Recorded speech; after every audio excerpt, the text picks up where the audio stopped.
Olá pessoal, eu sou o professor Elton Kramer e vim trazer as principais novidades do STF, STJ e TST no mês de fevereiro de 2020. Já saliento para vocês que essa videoaula a gente não ficou preso apenas aos informativos desses tribunais, mas a gente faz uma coleta, uma pesquisa minuciosa de tudo que seja interessante para o seu estudo da advocacia pública. E a gente coloca nessa videoaula tentando fazer uma breve explicação daquilo que seja, de como você deve entender essa matéria para o seu estudo aí para o concurso público. Então veja, várias coisas que vocês vão encontrar aqui estão fora dos informativos, mas não quer dizer que não sejam importantes para o seu estudo. Outros temas, embora seja tratado como novidade, pode ser que já tenha um julgamento, uma consolidação em momento anterior ao mês de fevereiro, mas que foi rejulgado, que foi frisado esse entendimento e que a gente acha que é interessante vocês revisarem essa matéria. Então, tudo isso aqui é importante para o seu estudo aí da advocacia pública.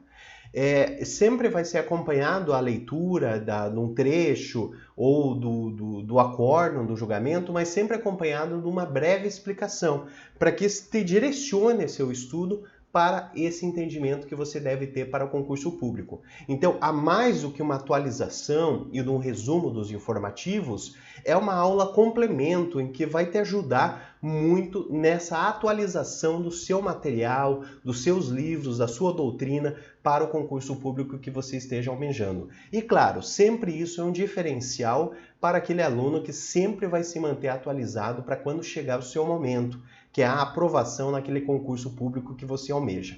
Ok?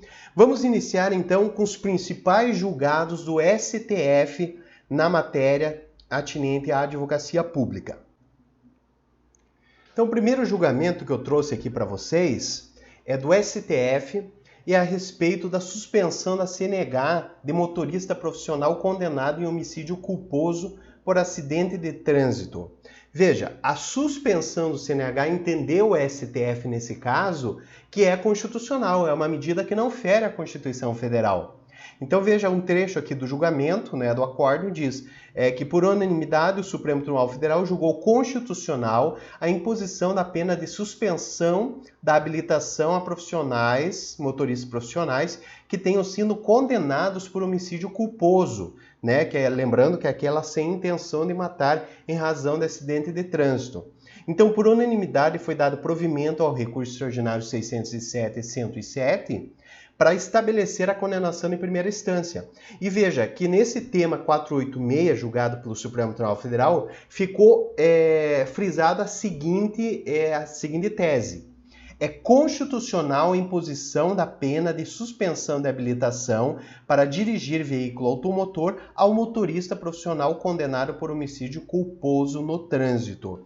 Então veja que é importante esse julgamento, embora a gente não trate muito de direito penal em uma prova da advocacia pública, não impede na tua prova de constitucional venha abordando algum tema de pena a respeito à vista dos direitos fundamentais. E um direito aqui fundamental evidente é o direito de ir e vir, e o direito a se locomover, que seria parte de você ter essa habilitação por parte do Estado para poder guiar esse veículo.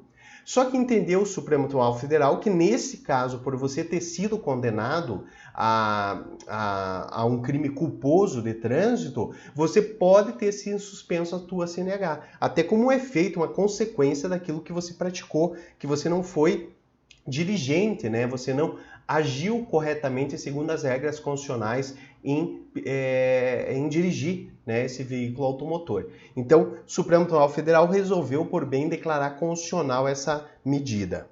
Outra decisão que eu separei para vocês, muito importante, é aquela que fala da responsabilidade solidária, veja, pasmem vocês, do advogado em relação à dívida tributária do cliente.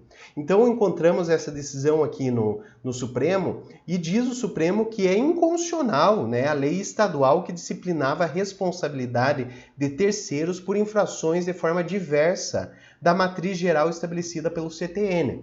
Lembrando que toda a responsabilidade tributária deve vir através de uma lei complementar. Isso está lá no artigo 146 da Constituição Federal. Se veio o Estado, extrapolou a matéria federal, ou seja, extrapolou os limites do Código Tributário Nacional e estabeleceu uma responsabilidade não prevista, ou tentou regulamentar até a responsabilidade solidária prevista no Código Tributário Nacional, não há como sustentar sua constitucionalidade, né? Porque isso ofende tanto o artigo 146 quanto o próprio Código Tributário Nacional. Então, ao mesmo tempo, a gente tem uma inconstitucionalidade e uma ilegalidade. E com isso, você tem o quê? A prevalência, obviamente, desse controle de constitucionalidade do Supremo. Lembrando aqui, então, que a base do julgamento do Supremo Tribunal Federal foi com base no artigo 146 da Constituição Federal, que diz que cabe a lei complementar. Qual lei complementar é essa? A nacional. Né? Então, somente o Congresso Nacional poderia aprovar essa lei complementar, que estabelece as normas gerais em matéria de legislação tributária e especialmente sobre a obrigação tributária, que é o caso. Né? É o caso em que você está estabelecendo uma nova responsabilidade tributária. Então, voltando aqui, por unanimidade, os ministros declararam inconstitucional o trecho da lei de Mato Grosso que atribui a responsabilidades solidárias aos advogados em relação a obrigações tributárias de seus clientes. Então, primeira coisa, você já se mostra indignado, muitas vezes, pela injustiça, né? O advogado não tem nada a ver com as obrigações do seu cliente, apenas está em defesa jurídica dos mesmos. Então, essa tentativa do Estado de Mato Grosso atribuir uma responsabilidade tributária aos causídicos, obviamente se mostrava totalmente inconstitucional. Mas a base do julgamento do Supremo Tribunal Federal foi o artigo 146. Então, se de repente você enfrentar uma questão dessa na prova dissertativa, você vai ter que fundamentar. E a tua fundamentação cabe a partir do artigo 146. Ok? Tranquilo? Outra decisão que a gente achou relevante aqui para o estudo de vocês é a respeito da desaposentação. Lembrando que o Supremo já julgou, já disse que não há possibilidade, não há constitucionalidade na medida, né? O que seria a desaposentação? É aquela situação onde o aposentado, que já recebe, já tem calculado a sua aposentadoria, volta ao mercado de trabalho.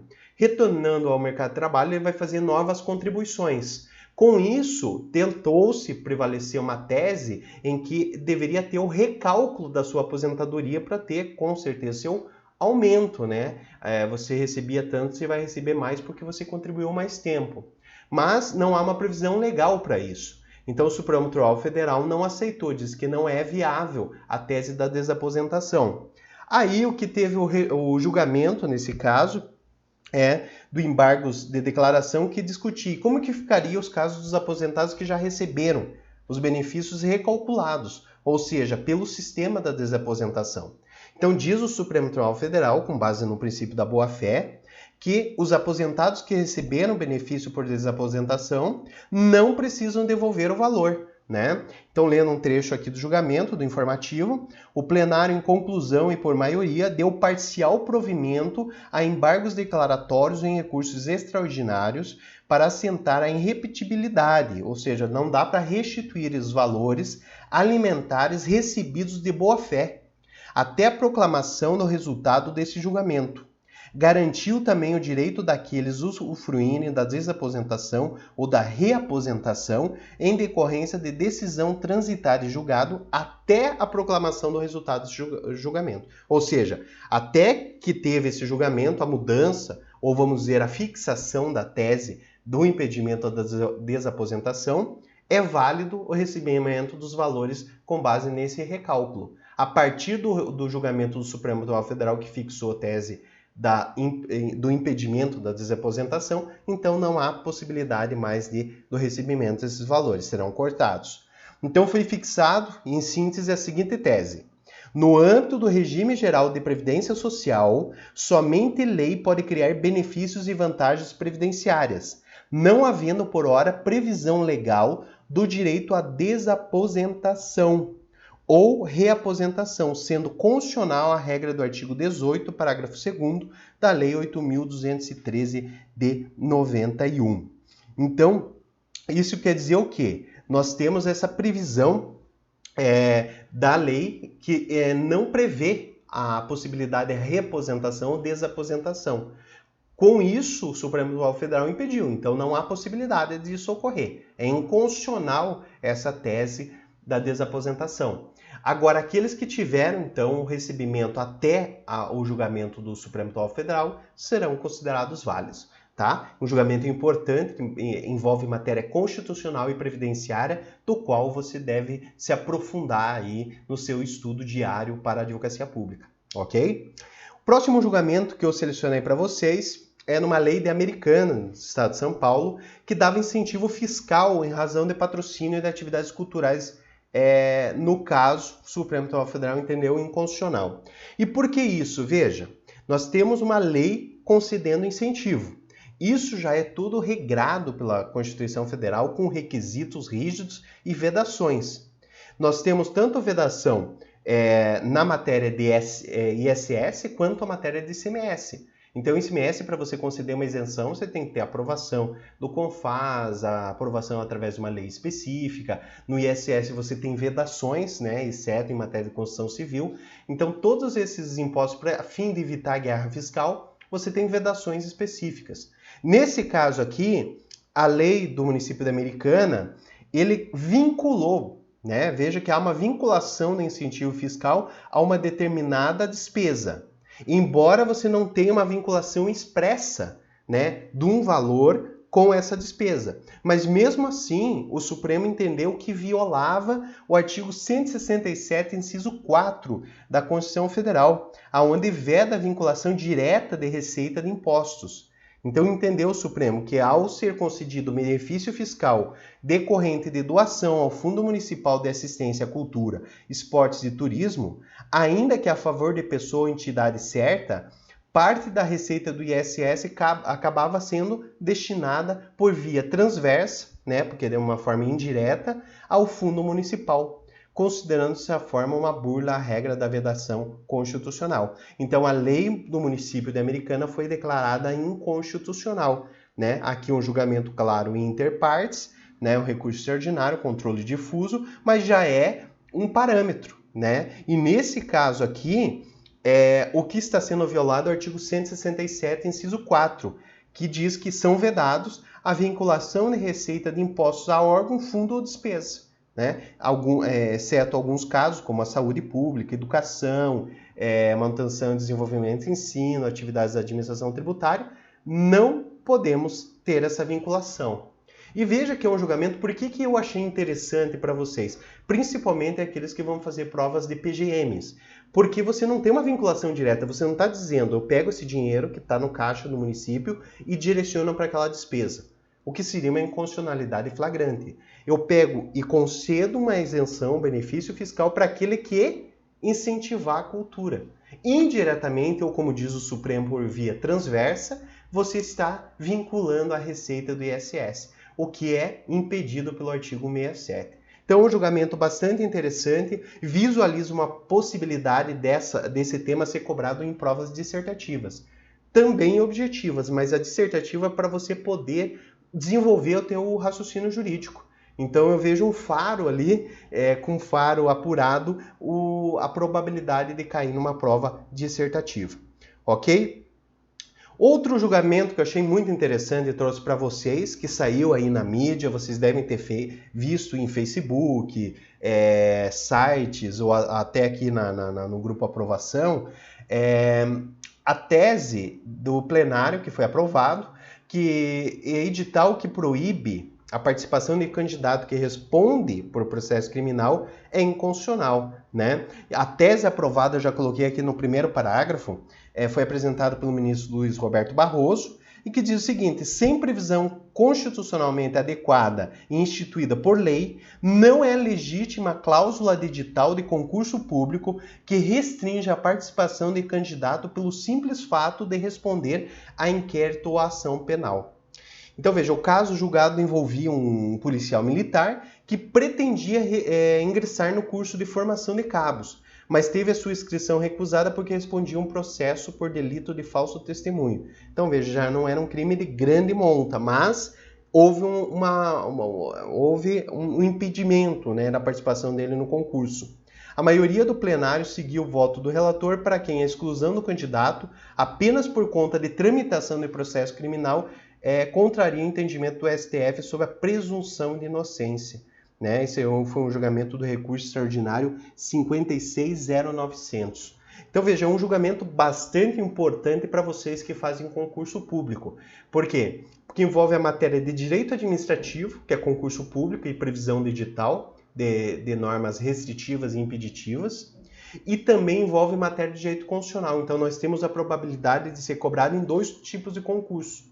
Em dois tipos de prova, direito constitucional e direito administrativo, sem impedimento ainda de ser cobrado numa prova dissertativa. Mas esse tema aqui me cheira mais a possibilidade de uma prova objetiva.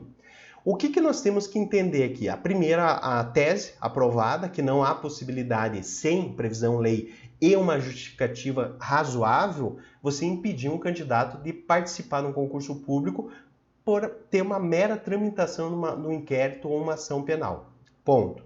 Mas nós temos também essa possibilidade deixada pela tese, que foi aprovada, de ter uma lei e diante de um caso específico, que você tenha essa restrição em outros casos. Não nesse caso, que foi avaliado. Então, se a banca quiser avaliar, ela vai colocar exatamente o caso avaliado pelo Supremo Tribunal Federal. Até porque foi controle difuso e que é um entendimento específico, mas abrindo brecha para outros entendimentos diante de casos que não denotem, ou que denotem, aliás, uma rigorosidade maior. Veja que nesse julgamento aqui eu separei trechos do acórdão aqui onde o relator, o ministro Roberto Barroso, apresentou algumas regras, né, ponderação de valores em jogo e para fixação da tese. Diz o seguinte: para a ponderação dos valores em jogo e a determinação objetiva da idoneidade moral, quando aplicável ao ingresso no serviço público mediante concurso.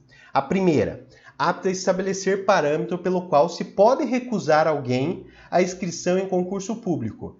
É a necessidade de condenação por órgão colegiado ou de condenação definitiva. Isso quer dizer o quê? Se faz uma analogia, né? Aqui um complemento do voto diz que há uma analogia entre a lei da ficha limpa, que é a lei complementar 135, como um critério colocado no concurso público. Então, se você tem, por exemplo, um julgamento por um órgão colegiado, por exemplo, o Tribunal de Segunda Instância, um TJ, TRF, aprovando, ou seja, condenando aquele candidato, aí haveria primeiro critério para a restrição do seu concurso público. Haveria uma razoabilidade, não a mera tramitação em primeira instância, mas sim o julgamento de segunda instância. Prosseguindo, a segunda regra é a necessidade de relação de incompatibilidade entre a natureza do crime e as atribuições do cargo. Nem toda condenação penal deve ter por consequência direta e imediata impedir alguém de se candidatar ao concurso público. Então, por exemplo, você vai trabalhar com uma questão de roubo, uma questão de estelionato para alguém que está prestando um concurso público para promotor. Né? Obviamente que há uma incompatibilidade muito grande e você tem essa condenação em segunda instância. Então muda-se a figura ou muda-se o lado da moeda. Aí você já teria uma razoabilidade e, claro, a necessidade de uma lei, né? Normalmente a lei orgânica da carreira, impedindo a participação desse candidato no concurso público. Veja, aí você estaria fora da regra do STF. Veja, uma análise minha sobre esse julgamento. Então nós temos que entender não só a tese aprovada. Vários candidatos vêm até mim e dizem: professor, mas isso aqui foi a tese aprovada. Tudo bem, mas leia o voto. Isso aqui eu tirei do voto no ministro Barroso para colocar para vocês para dizer: isso aqui é uma regra, mas não é regra absoluta. Você pode entender que em outros casos a regra não se aplica. Mesmo o caso do nepotismo, né? Nós temos a súmula vinculante que se aplicava, né, à vedação do nepotismo, mas se aplica em todos os casos? Não. aqueles cargos de primeiro escalão, que são chamados cargos políticos, não há aplicação da súmula vinculante. Então a gente tem que entender o julgamento para a gente saber aonde se aplica e aonde não se aplica. Então veja aqui, continuação do voto ainda. Veja, estou no mesmo julgamento aqui a respeito da condenação em concurso público. Diz ministro Barroso, no qual foi aprovada a sua tese. Entretanto, para concorrer a determinados cargos públicos, pela natureza deles, é possível, por meio de lei, a exigência de qualificações mais restritas e rígidas ao candidato. E veja, eu falei para vocês o Ministério Público, mas não é só ele. Veja que eu grifei aqui.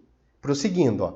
Por exemplo, as carreiras da magistratura, das funções essenciais da Justiça, Ministério Público, Advocacia Pública e Defensoria. Fiquem atentos aqui porque é um julgamento que envolve o quê? A Advocacia Pública. Então, nesse caso e da segurança jurídica, o relator concluiu que a solução mediante o emprego dessas regras satisfaz o princípio da razoabilidade ou proporcionalidade, visto que é adequada. Por quê? Pois as restrições impostas se mostram idôneas para proteger a moralidade administrativa, não excessiva, uma vez que após a condenação em segundo grau, a probabilidade de manutenção da condenação é muito grande. E por último, proporcional em sentido estrito, na medida em que a atenuação do princípio da presunção de inocência é compensada em contrapartida à boa administração e idoneidade. Tá? Então, tudo isso não se aplicou ao caso concreto, né? Mas ele abriu um entendimento para outros casos no qual não se aplicaria esse mesmo entendimento que ele teve no concurso da PM. Então, nesse caso, você poderia, inclusive em provas da advocacia pública, você ter uma restrição mediante lei de que aquele que tivesse condenação em segunda instância por crimes ali definidos, você poderia barrar a participação desse candidato. Então veja que julgamento interessante para vocês estudarem e colocarem um entendimento aí para a prova de concurso público. Eu, se fosse avaliador, eu já ia explorar muito bem esse julgamento, porque foi uma tese aprovada por maioria, foi acolhido o entendimento do relator e nós temos um entendimento, ainda que por controle difuso, mas há um entendimento consolidado dentro do Supremo Tribunal Federal. Ok? Próximo julgamento que eu trouxe para vocês interessante é algum que você já deve ter contato aí desde o ano passado, que fala sobre a tipicidade criminal do ISS declarado, né, não recolhido de ISS declarado, né? Aquela previsão no artigo 2º, inciso 2, da Lei 8.737/90, que estabelece crimes contra a ordem tributária. Diz o julgado aqui do STF que o contribuinte que de forma contumaz e com dolo na apropriação deixa de recolher o ICMS cobrado do adquirente da mercadoria ou serviço incide no tipo penal. Então, nesse caso aqui, nós temos um crime definido por não recolhimento do ICMS. Isso aqui vocês já devem ter contato, eu só trouxe para vocês que tem um novo julgamento, né? Reafirmando essa tese. Então, no caso, prevaleceu o voto do ministro Roberto Barroso, que estabeleceu 3 premissas reputadas importantes para o questionamento da matéria. E veja, sempre eu friso, o importante não é apenas você saber o entendimento supremo. Isso pode ser trabalhado dentro da questão. E um detalhezinho que você não leu, de repente, do voto, da explicação da fundamentação, você já não vai conseguir responder a questão. Tá? Então, por isso que é bom você ter esse conhecimento mais abrangente para você estar preparado para tudo. Para questões fáceis, mas também para questões difíceis. Aqui diz o seguinte, o direito penal deve ser sério, igualitário e moderado. Segundo, o pagamento do tributo é dever fundamental de todo cidadão na medida em que ocorra o fato gerador. Ok. Terceiro, o mero inadimplemento tributário não deve ser tido como fato típico criminal. Para que seja reconhecida a tipicidade de determinada conduta, impende haver um nível de reprovabilidade especial que justifique esse tratamento. Então veja, nesse caso aqui, o que você tem que entender? Primeiro, para a tipicidade penal, o próprio julgamento aqui estabelece que tem que ter dolo. Então tem que ter a comprovação do dolo. A mera culpa, ou seja, o mero esquecimento no recolhimento do ICMS não configura o tipo penal. Né? Isso já estava no informativo 963 do STF. E aqui você tem que ter um enquadramento correto. Aqui eu já coloquei o dispositivo legal que a gente está discutindo. Crime constitui crime da mesma natureza, ou seja, crime contra a ordem tributária. Deixar de recolher no prazo legal valor de tributo de contribuição social descontado ou cobrado na qualidade de sujeito passivo da obrigação. Nesse caso é quem? O responsável tributário.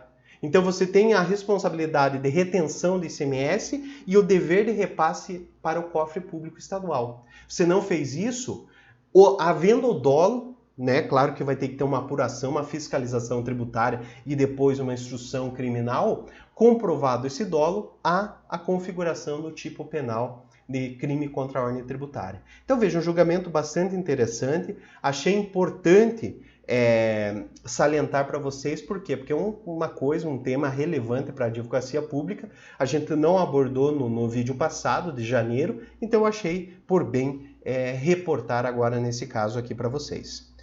Outro tema muito importante que eu salientei aqui nessa videoaula para vocês é a respeito da competência do servidor público estatutário. Muita divergência há não só na Justiça Comum, mas também na Justiça do Trabalho. Apesar da gente já ter um julgamento consolidado no âmbito do STF, que eu já vou mostrar para vocês. Nesse julgamento aqui, né, o ministro Marco Aurélio foi relator. O julgamento ocorreu através de maioria e foi fixado o seguinte entendimento: o plenário, por maioria, conheceu de conflito de competência afirmado entre a Justiça do Trabalho e a Justiça Comum e declarou a competência da Justiça Comum para processar e julgar a causa. O que envolvia a demanda? A demanda envolvia servidor público municipal admitido mediante concurso sob o regime da consolidação das leis de trabalho, ou seja, é seletista. E veja, era uma dúvida relevante, né? O colegiado entendeu que o vínculo do servidor com a municipalidade tem natureza jurídico-administrativa, embora seletista, né? Trata-se, portanto, de servidor público estatutário, de modo que a justiça competente para processar e julgar a causa é a comum. E veja, eu trabalhei como procurador municipal, hoje eu sou procurador estadual. Mas, quando eu trabalhei com matérias de direito do trabalho na administração pública, muita divergência tinha na primeira e segunda instância. Qual seria a competência para esse caso? Agentes comunitários de saúde, servidor público seletista, servidor temporário, né, com base no contrato temporário, enfim, muita divergência porque eram casos que não eram de prontidão solucionados pelo Poder Judiciário. Envolvia, com base no entendimento do Supremo Tribunal Federal, a gente dar a solução no caso concreto. Então veja, acompanhe comigo que eu fiz um quadro para explicar para vocês essas diferenças. Então nós temos dentro da administração pública servidor público estatutário, empregado público, que seria aquele servidor aprovado em concurso público, mas seletista, o empregado temporário e o empregado das concessionárias de serviço público, tá? Isso eu não vou explicar todas as situações que envolvem servidores públicos. Por quê? A gente tem, por exemplo, um empregado que passa no concurso público, mas que pertence à sociedade de economia mista e empresas públicas. Essas pertencem só à Justiça do Trabalho, não vão para a Justiça Comum, porque lá há um regime jurídico de direito privado, tá? Aqui eu falo da administração direta ou autárquica e fundação. Então, o servidor público estatutário, sem dúvida nenhuma, nós temos a Justiça Comum. Se ele for estadual e municipal, Justiça Comum estadual. Se ele for servidor público federal, Justiça Federal. Ponto final, tá? Agora, se ele for empregado público seletista, em tese ele iria para a Justiça do Trabalho, como eu coloquei aqui para vocês. Agora, se ele tivesse vínculo jurídico-administrativo, voltando aqui, como o Supremo Tribunal Federal entendeu, ele é um servidor público concursado, ele está na administração direta e ele possui esse regime jurídico administrativo, embora ele tenha a aplicação da CLT, ele vai para a Justiça Comum. Então aqui nesse caso que eu passei para vocês o quadro, nós temos que fazer um porém.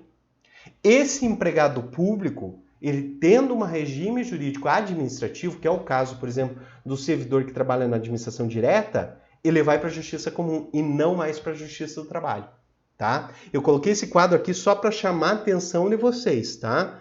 Então, o empregado público, na verdade, ele vai ter o regime jurídico administrativo, ele vai para a Justiça Comum. O empregado temporário, ele também vai para a Justiça Comum, que é um julgamento já bastante antigo do STF que consolidou nesse sentido. E o empregado das concessionárias de serviço público, Justiça do Trabalho. Por quê? Ali é um regime jurídico de direito privado. Tá? Ele não passa por um concurso público. Ele é contratado por essas empresas privadas. Ok? Então, nesse caso, nós temos apenas um porém neste julgamento com base no quê? Servidor público, ele já trata, né, como servidor público concursado, mas que esteja sob o regime da CLT. Então, essa dúvida ela não era tão corriqueira como a gente imaginava, né? Por isso que eu coloquei essa decisão do Supremo para vocês e me chamou a atenção. Por quê? Porque até então nós tínhamos CLT, tudo para Justiça do Trabalho, estatutário, Justiça Comum. E nesse caso Supremo, atendendo uma reclamação desse julgamento entre a Justiça do Trabalho e a Justiça Comum, prevaleceu tanto essa guerra de competências, que nesse caso prevaleceu o regime jurídico administrativo da administração pública. Então, nesse caso aí, você aplicaria, então, o entendimento da Justiça Comum, tá? Por que é importante isso? Porque isso pode ser cobrado de vocês na prova de Direito do Trabalho, Processo de Trabalho, ou pode ser cobrado na matéria de Direito Administrativo, né? Claro, Direito Constitucional é um pouquinho mais remoto, mas na prova de Direito Administrativo e Direito do Trabalho há uma tendência muito grande, que a gente chama de pontos quentes da prova, né? Que há uma tendência muito grande de cobrar. Como há uma certa divergência com o entendimento clássico do Supremo Tribunal Federal, que ele julgou mais numa situação macro, esse foi um julgamento de situação micro, há uma tendência muito grande de ser cobrado em provas de concurso da advocacia pública.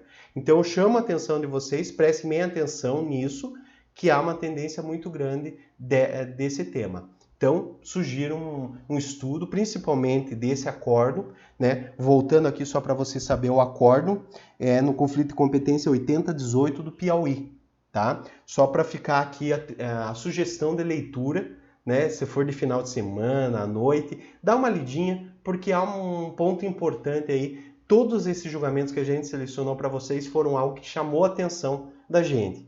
E nós, como professores, coachings e amantes aí dos concursos públicos, a gente tem uma experiência de faro daquilo que pode e que não pode cair. Então, há uma sugestão aí para vocês lerem aí, seja final de semana ou à noite, para vocês complementarem o estudo de vocês, ok? Até a nossa próxima videoaula, que a gente vai continuar com julgamentos importantes do STF, STJ e TST para vocês. Até lá!